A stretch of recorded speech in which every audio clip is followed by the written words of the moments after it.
Em que ponto a solitude vira solidão? Recentemente, um vídeo meu falando sobre apreciar a minha própria companhia e ser viciada em ficar sozinha viralizou no Instagram. E foi até repostado pela Obvious, um Instagram bem famoso, que fala muito sobre empoderamento feminino. E nesse vídeo tiveram muitos comentários de pessoas criticando esse meu posicionamento de vida relativo à necessidade de ficar sozinha para eu me reabastecer e de que todas as pessoas no mundo tiram a minha paz a não ser eu mesma. E, além disso, tiveram algumas pessoas que responderam no direct e comentaram sobre esse assunto na caixinha de perguntas, para eu falar sobre como eu lido com essa situação de ficar sozinha e quando eu comecei a apreciar essa relação entre estar comigo mesma. Ah, pessoal que tá me vendo no YouTube, eu não estou com uniforme de devaneios inspiradores hoje porque tá um calor desgraçado e o meu camisetão ficou no meu cabedeiro. Impossível usar ele hoje, mas eu ainda sigo sem maquiagem, daquele jeito de cara limpa e conversa íntima que a gente gosta. Então vamos começar pelo início. Eu acho que existe uma linha tênue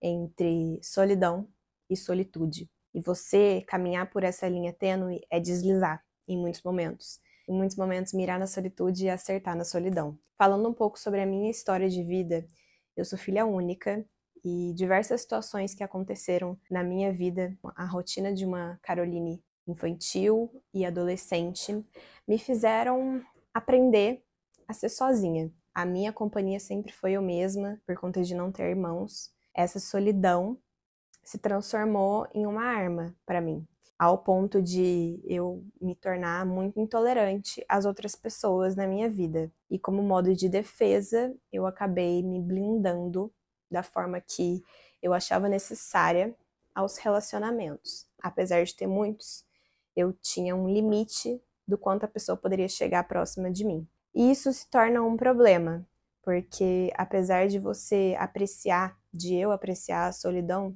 eu tenho dificuldades, porque eu já tenho habilidades sociais reduzidas, eu já sou uma jovem senhora que não tem um círculo de amigos muito vasto. Eu acabo me tornando muito mais sociável porque o meu namorado é mais sociável, mas ele também é muito compreensivo comigo e com a minha situação de ansiedade social, então acaba que ele também se priva em alguns momentos de estar em contato com o sociável por conta dessas minhas características. Então, por conta dessas circunstâncias de vida, porque é muito importante a gente falar que as circunstâncias de vidas individuais levaram as pessoas a alcançar determinado comportamento e temperamento. Então, eu acredito muito que as circunstâncias que eu vivi desde pequena me forçaram a apreciar a minha solidão, porque se eu não apreciasse a minha solidão e não tentasse transformar ela numa solitude, eu tava fodida, porque eu não tinha muitas companhias e ainda vivia em alguns ambientes que acabava me tornando muito melancólica, então eu tive que aprender alguns refúgios dentro dessa solidão. Um deles é a leitura, né? Os livros, assim, não é que eu gosto de ler, é que os livros salvaram a minha vida. Em muitos momentos, o que eu tinha de companhia ali eram os meus livros. Eu não tinha uma casa agitada, eu não tinha irmãos pra brincar. Grande parte da minha infância eu morei na casa da minha avó. E as únicas amizades que eu tinha eram amizades masculinas, então eu acabava tendo uma restrição, porque tinham alguns amigos que moravam aqui perto da casa da minha avó e me restringiam em certo ponto até quando eu poderia brincar com eles ou até quando não. Então acabava que a leitura se tornou a minha melhor companhia. E nela, a partir da leitura, né, eu podia viajar para diversos mundos possíveis e impossíveis e acabei me tornando uma criança muito lúdica, muito sonhadora, e vivia muito dessa ilusão. Daí é outro assunto, no quanto a leitura me afetou positivamente e negativamente, né, nesse âmbito, por se tornar uma criança muito sonhadora e acabar depositando muitas expectativas na minha vida baseada nos livros, eu acabei me frustrando também. Mas esse é o panorama geral de como foi a infância de uma criança, filha única, que fazia da solidão algo positivo. Só que como crescer nesse ambiente sem tendenciar para o excesso? Então me deparei com muitos comentários naquele vídeo de pessoas dizendo que a minha atitude não era saudável, que o ser humano é um ser sociável, a gente precisa estar em contato com outras pessoas, que isso poderia me levar a muitas dificuldades futuramente. No princípio, eu fiquei com muita raiva de ler aquilo, porque as pessoas, elas gostam muito de caracterizar as outras pessoas com base na verdade delas. Então, experiências muito individuais de vida, elas não devem ser categorizadas como algo bom ou ruim. E eu não estou dizendo que esse momento que eu estou vivendo, esse momento de solidão que eu estou vivendo, seja saudável e nem que seja referência para outras pessoas. Quando eu passo o que eu vivo, as minhas reflexões, é muito com base na minha história, na esperança de alcançar pessoas que se identifiquem e que estejam vivendo momentos de vida parecidos, para a gente conseguir se conectar, para a gente não se sentir sozinha. E quando eu li aqueles comentários, eu fiquei muito indignada com o quanto as pessoas não são compreensivas, elas não entendem a particularidade de vida de cada uma das outras pessoas. Só que os dias foram passando e eu fui refletindo sobre as opiniões nos comentários daquele vídeo e eu entendi o que as pessoas estavam querendo dizer. Elas estavam querendo alertar as outras pessoas para a problemática que é estar sozinha ao ponto de você se tornar intolerante às outras pessoas, que isso, consequentemente, no futuro pode trazer alguns problemas. E levando isso em consideração, toda essa reflexão que me foi gerada por conta desses comentários, eu entendo agora que a gente precisa achar um limite saudável. Às vezes, se forçar para estar na presença de outras pessoas, obviamente respeitando os seus limites, seja uma das escolhas sábias que você pode fazer por você mesma nesse processo.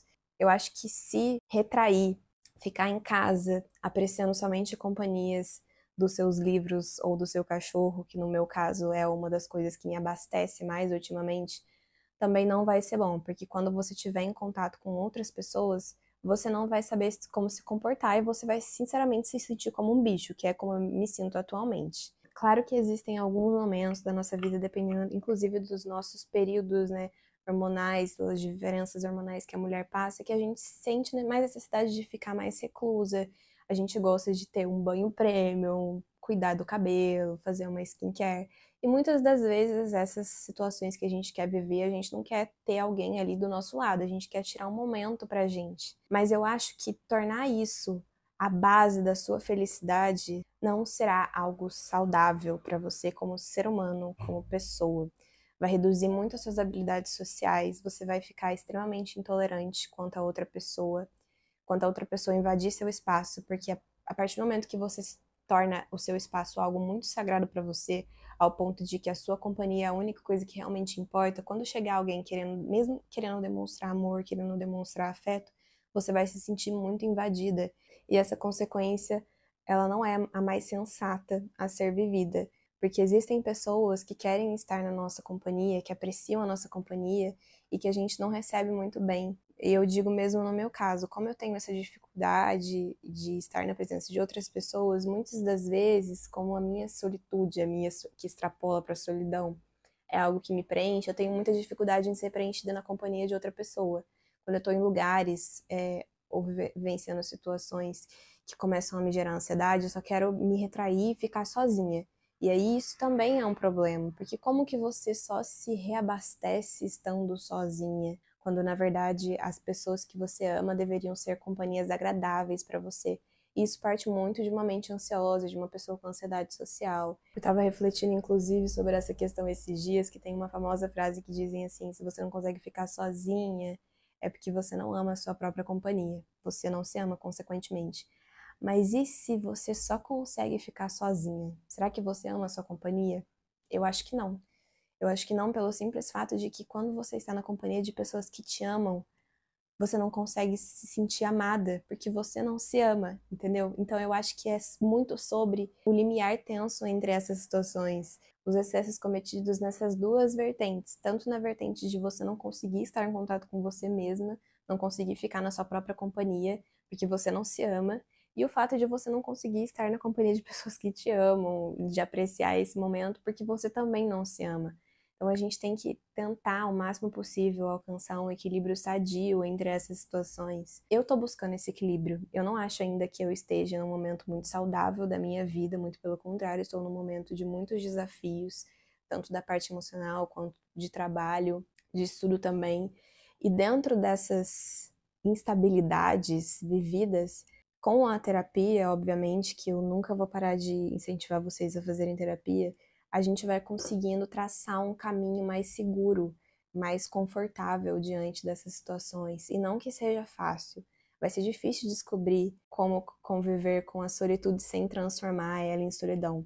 Mas eu acredito que seja possível, eu acredito que seja possível tornando esse processo consciente, tendo consciência de que você está extrapolando os limites, tendo consciência de que as suas habilidades sociais estão extremamente reduzidas, que as pessoas que tentam chegar perto de você e tentam te amar não estão sendo bem recebidas porque você tem medo de perder o seu lugar, você tem medo de perder o seu espaço que você demorou tanto para conquistar e que é tão sagrado para você. Talvez esse episódio de Devaneios Inspiradores tenha ficado um pouco curtinho, quem sabe a gente não traz mais umas reflexões mais aprofundadas desse assunto mais para frente, quando eu tiver mais conhecimento sobre a solitude ao invés da solidão. Eu espero que vocês tenham gostado e que tenha tido consequências positivas para vocês refletirem sobre esse assunto também. Beijos, até o próximo episódio.